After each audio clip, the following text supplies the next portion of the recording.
Okay, so let me take this in real quick.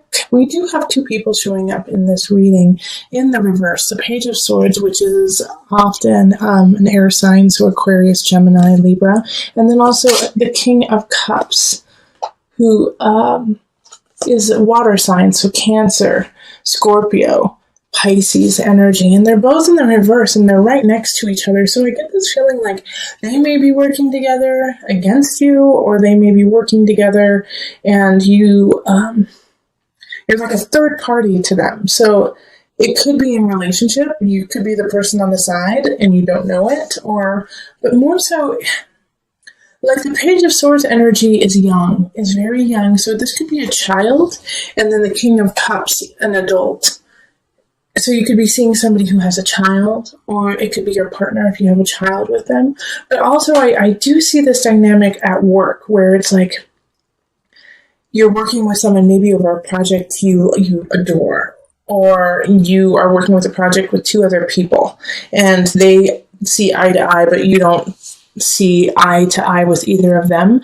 And the thing is they're in the reverse, so they're not working in their highest energy. They're actually working kind of in a conniving, deceitful way. Like the Page of Swords, might just call you names and be really immature and, be like, oh, are you a slowy slowpoke? Like that is what a 5-year-old would say. And we're working at a corporation. So, this Page of Swords you could find really annoying. And then the King of Cups energy could be really moody, could be emotionally all over the place, could be really like, oh, I love you, you were such a great person, and then flip on you the next minute and be like, why don't you care about me? You're never there for me, Yeah, the King of Cups, they're moody people. They're very, very moody, and the thing is a lot of times they don't see it and they don't get it that they're being moody because they're just kind of ebbing and flowing with the tides of their emotion. But the reason why these two are the first thing I focused on is just what is around them, what is around them here. We have Death, 3 of Pentacles reversed, the World, and 6 of Cups. And so you're going to have to make some decisions. You're going to have to make some decisions on how much influence they have in your life, how much influence they're going to have in your future, and if what they have to say really reflects who you are. Okay, 3 of Pentacles. They could be saying some really vicious things about you, about like your work, and they're not true. But are you going to take that in? Are you going to take that in as truth and then move on with that? Or are you going to put up a boundary, between you and these people who are not working in your best interest? And you have choices there because they're going to give you some chances to get out of that situation or to lessen your interaction with them.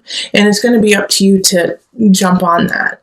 Instead of, I do feel like some Sagittarius people are going to feel like they have something to prove, like they can handle these two.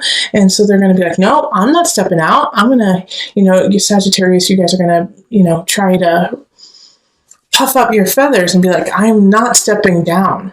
But is this worth it? Because with the Death card here, it's like, that's not in your best interest. This is a Scorpio card. This is a Pluto card. Death being here is like, no, look a little deeper. Like, this is not what it's truly on the surface. Even though you're working with them and maybe you can make a lot of money, even a bonus or whatever, look underneath that and see it for the truth that this is just a little immature baby and that this is an overgrown baby. And if you put all your focus into this situation, then you're going to lose out on other people who are ready to exit your life if you don't show them some attention. Knight of Staffs.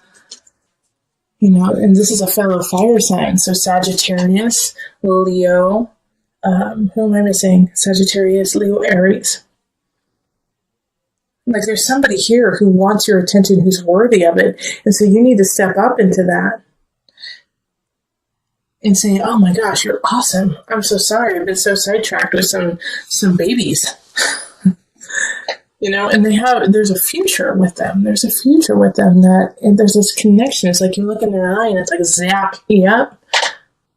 It's passionate, it's energetic. You feel alive with them.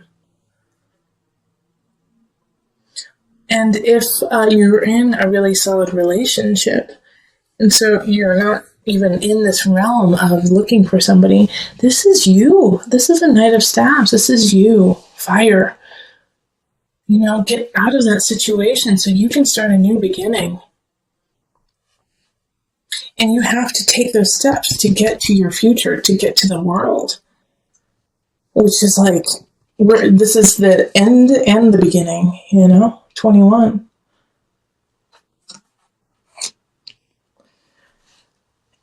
And I love that the world right here is linked with the Wheel of Fortune, okay? Like you have to see the Knight of Staves is turning their back on all of this.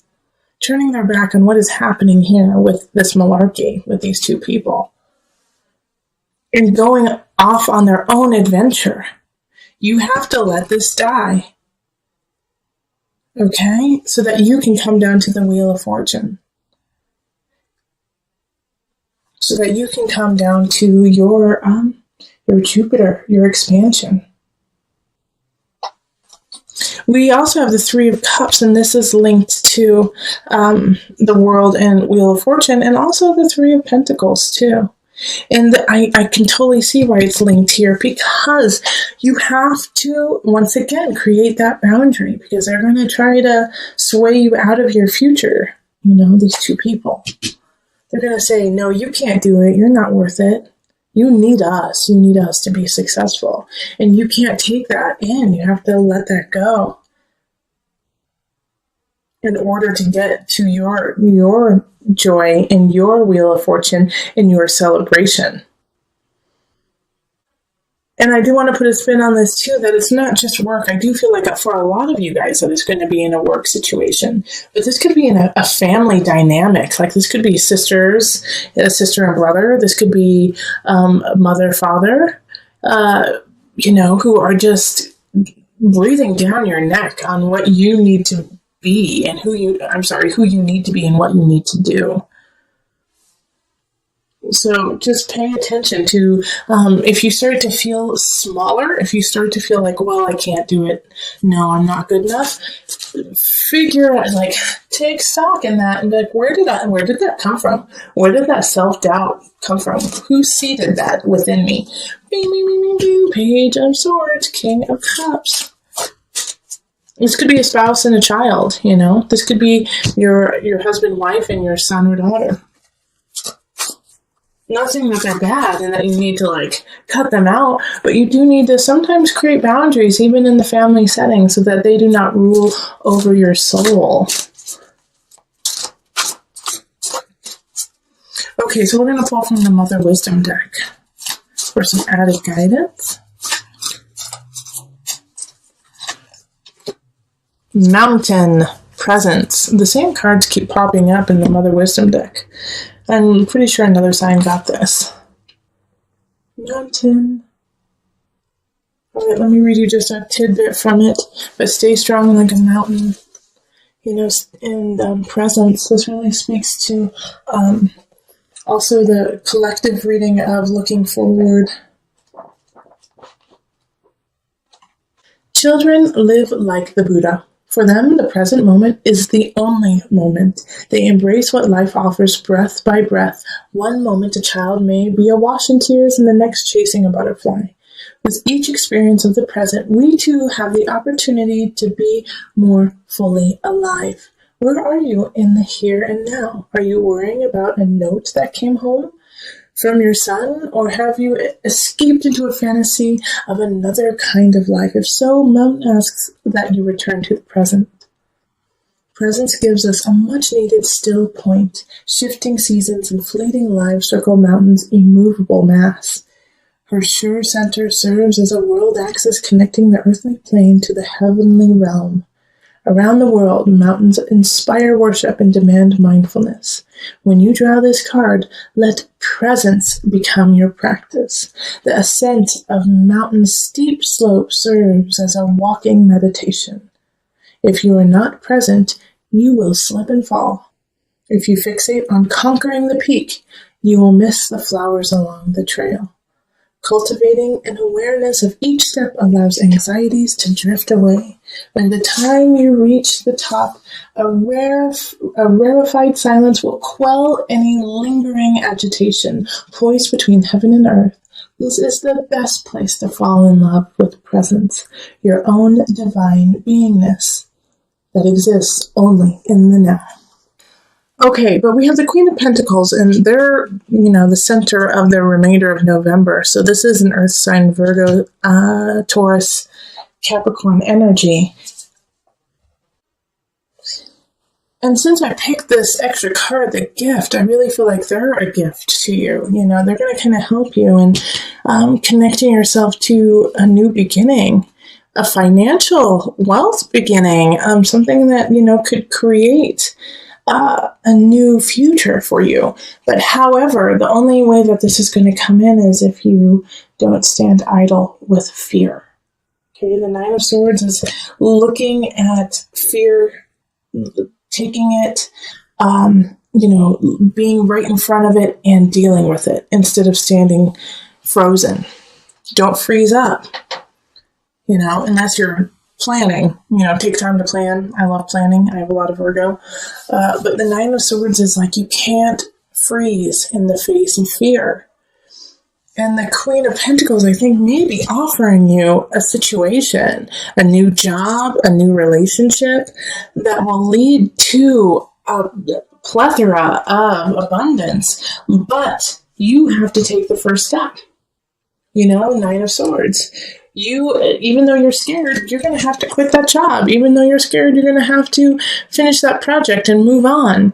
Ten of Swords it's an ending. There's something happening in career and work. And if you listen to my November reading for you, then you would have known that I focus a lot about work and relationships within the work environment. And so this is saying, it's time to let it go. Something's not working. You gotta cut ties so that you can have this gift come in. And I know it's going to be hard because in relationship, there's some people who don't have your back, who are not like, okay, follow your heart, follow your dream, go for it. They're like, why the hell would you leave such a good job? You've got benefits. It's 9 to 5. It's easy to do. Why would you leave it? You're throwing away a good situation. And, there's always going to be somebody who's against you. There's always going to be somebody who's against what you believe and what you need to happen in your life. Now, with this, though, as you are leaving, this is the Virgo in me talking to you, and maybe I am your Queen of Pentacles right now, like, go for it. However, make a plan. However, when you leave, don't leave willy-nilly and be like, I'm just going to leave it, come 100% up to Source. Source gave you a body, Source gave you a mind, Source gave you a heart and intellect. Use it. Okay? When people say, it does kind of drive me crazy when people are like, I'm just going to leave it up to God. If this is your life and God gave you this beautiful vessel and gave you this beautiful heart and this beautiful mind and this beautiful spirit, how dare you not use it? How dare you stand idly by and just be almost passive, be, I hate to say it, lazy? God didn't give you this vessel to sit around. God gave you this vessel to make a change, make a positive shift for you and around everyone around you. So don't slap God in the face by saying, I leave it to you, I'm not going to do anything. No, step up. Listen to your heart. I always say that. Listen to your spirit. Let God guide you into action. Okay, that is so important. That's why this gift is popping up. You have been given this gift of you, this gift of being. What are you going to do with it? Because you have a new beginning happening, but if you're too scared to look it in the face and actually take the first step forward, it will be taken away from you.